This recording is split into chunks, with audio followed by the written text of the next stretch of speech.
know what Abby's doing? She left for Montana for her Spartan race.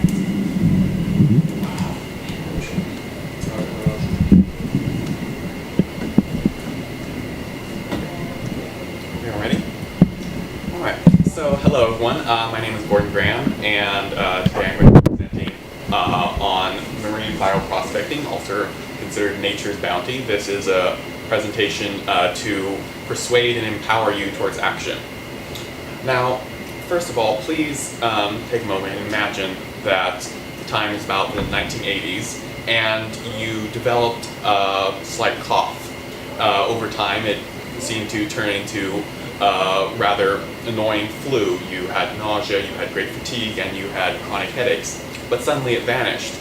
Then, several years later, you developed new symptoms, very similar to that, but within several weeks these symptoms started to increase in severity and even multiply. You started having memory loss and balance problems. You were developing lesions all over your skin, and you even had a problem with your senses. You couldn't see nor hear as well as a normal person.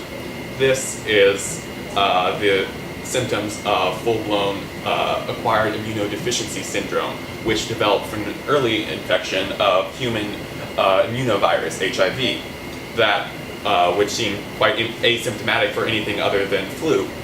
But while in 1980s the sentence of AIDS may have been a death sentence for you, after the drug zidovudine was produced, this saved many millions of people a year from something that was highly infective and had a morbidity rate of 100%. Now you might wonder, how does this apply to marine bioprospecting? Let's explain what bioprospecting is first. This is the science of taking marine, or basically any type of organism, and extracting organic compounds from it to be used in scientific studies, specifically for medical science. How does this apply to my example?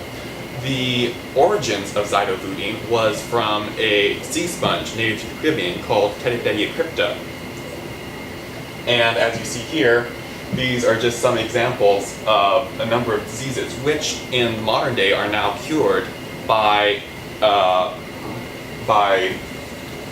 drugs created from marine organisms. Anything you have, the drug acyclovir prevents the herpes virus here, and doxycycline, also created from sea sponge, defends you against cholera and malaria. And here, this is stage 4 metastatic lung cancer, which was considered extremely fatal and had only a 10% survival rate of 5 years. That was until dolastatin 10 was created from extracts from a sea hare native to the shores of Japan. And then you can now survive this cancer, and you will the cancer will actually go in remission with a rate, an 80% success rate. And even here, this is just one of the symptoms of AIDS. The lesions you see here, all of them disappear, and you can lead a normal, healthy life just by taking zidovudine, a drug that comes from a sea sponge. Now, in this presentation, my central idea is that it is essential for the United States government, combined with private biotechnology companies, to increase funding and resources for marine bioprospecting and exploration in order to advance medical science. We have seen in the past 30 years that bioprospecting has been the leading form of pharmacology and to advance medical science in all forms, rather than the idea of synthesized pharmacology. In this presentation, my main points will be, first of all, why the American government should be reallocating additional resources, how you can, through both personal education and political action, allow these changes in state and federal policy to take place, and what some benefits may be once these changes take place, in addition to how your lives have already been improved, such as the number of drugs that I referenced recently. Many thousands, hundreds of thousands of people across the world are saved because of standards that we already have in place. To begin, the problem as it exists in two parts. First, it exists in the federal government. where we see that in the fiscal year 2013, according to the Congressional Budget Office, only about 3% of the $3.9 trillion that was this year's budget was allocated to scientific research and defense and development. But of this, only a third of that funding was given to the National Institutes of Health and NOAA, the National Oceanic and Atmospheric Administration. These are the two pillars of marine bioprospecting, the former doing the research department and the latter working as the exploratory arm.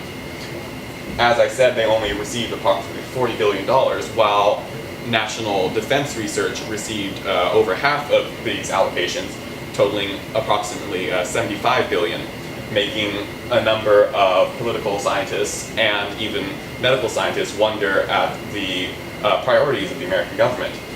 As I said before, both of these institutes are immensely important in marine science, and as they lead government bioprospecting efforts with such minimal appropriations, they can do very little to advance science and to help cure many of the diseases we see across the world, such as the emerging Zika virus and Ebola. In addition, the problem also exists in the private sector with mega biotechnology companies, international companies such as this. Such companies produce a number of drugs, all of which have to go through the FDA approvals process, which is a lengthy process of clinical trials and committee hearings on the validity and the efficacy of these drugs before they are able to be mass-produced for consumer use in the US. However, marine-derived drugs, basically any type of drug derived from organic compounds, are viewed as high-risk, high-reward. They all have high rates of efficacy and of success in treating anything from cancer to STDs to even influenza. But because such drugs are symptomatically unpredictable, during the clinical trials, you can't always be sure what side effects the drug may produce. It may produce a headache, it may give you nausea, or it may cause you to have a heart attack. Because of this, they are viewed as high risk, high reward. As I said before, Dulstatin 10, derived from a sea sponge, has had a proven record of treating lymphoma and metastatic pancreatic cancer and liver cancer, but was stuck in FDA trials since 2003. It was only in 2014, through increased lobbying efforts, that this drug became mass-produced for US consumers. We see that from the American Cancer Society, this actually shows that lymphoma, pancreatic, and liver cancer combined will kill over 60,000 people in the next 5 years. So if this drug had gone through a fast-track status because of its high rate of efficacy in treating all of these extremely virulent cancers, we would have saved at least 60,000 people from an extremely painful death.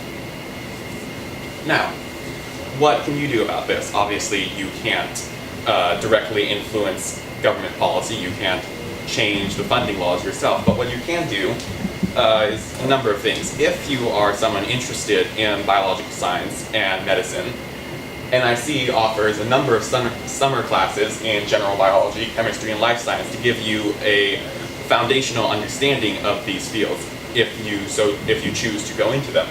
And University of Idaho also offers the cheapest majors and courses in fields such as biochemistry, microbiology, and biotechnology, all of which are integral to marine bioprospecting. And according to the Bureau of Labor Statistics, the field of biological science is one of the fastest growing of any industry. And the number of jobs across the nation are expected to increase by over 8% by 2020. And so obviously, if you choose to pursue this field, you will have a number of job opportunities, and you will also have rather high pay, considering that the median salary for a biological scientist is $30,000 over the median salary for any other science field. In contrast, if you're not someone who likes science or who likes medicine, you can still do something. You can influence government policy through a more slow but still equally productive means. As we see on the Idaho legislature site, you can directly contact the House Appropriations Committee or the Senate Committee on Health and Human Welfare, which both deal with allocations and jobs in biological sciences. Currently, there are over 6,000 statewide, but this number has actually increased by 14% in the last 5 years. And if you actually want to go a step further, you feel that you want to influence policy at a national level, you can even write or email Senator Mike Crapo, who is a standing member of the Senate Committee on the Budget, which oversees the CBO. This obviously ties directly into how the government appropriates funds, and given enough incentive from the general populace, you could see an increased allocation in funding for the NIH and for NOAA, increasing our understanding of medicine and protecting human lives.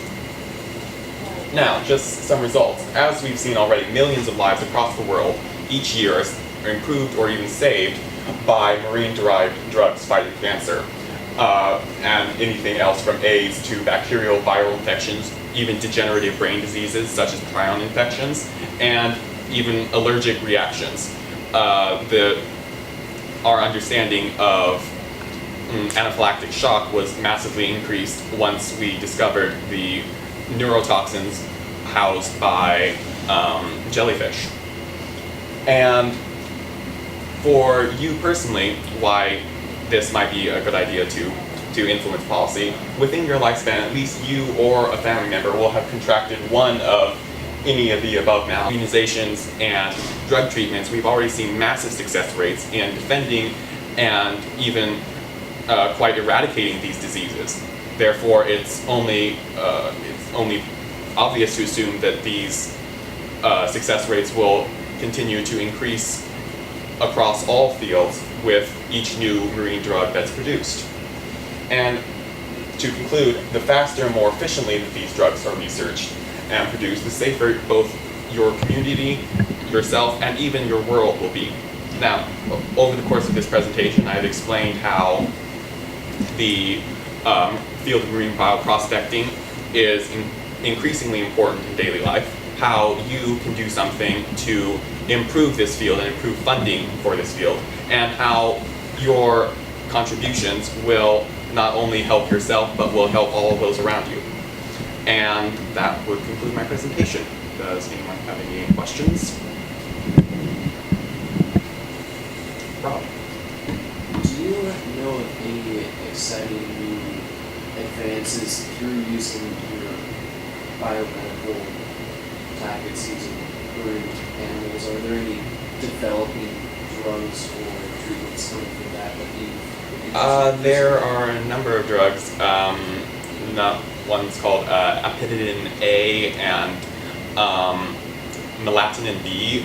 Both of those drugs are currently in FDA trials. They've been in there since 2011. Both of them are seen as drugs that have an 80% effectivity rate in treating lymphoblastoma, which is a cancer of the eye, and that's actually considered one of the most degenerative and most fatal of cancers. And both of those drugs, as I said, they have one of the highest rates of success in treating and even causing the remission of these cancers.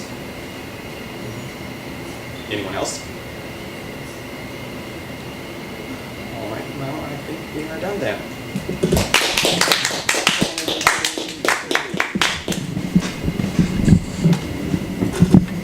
Okay,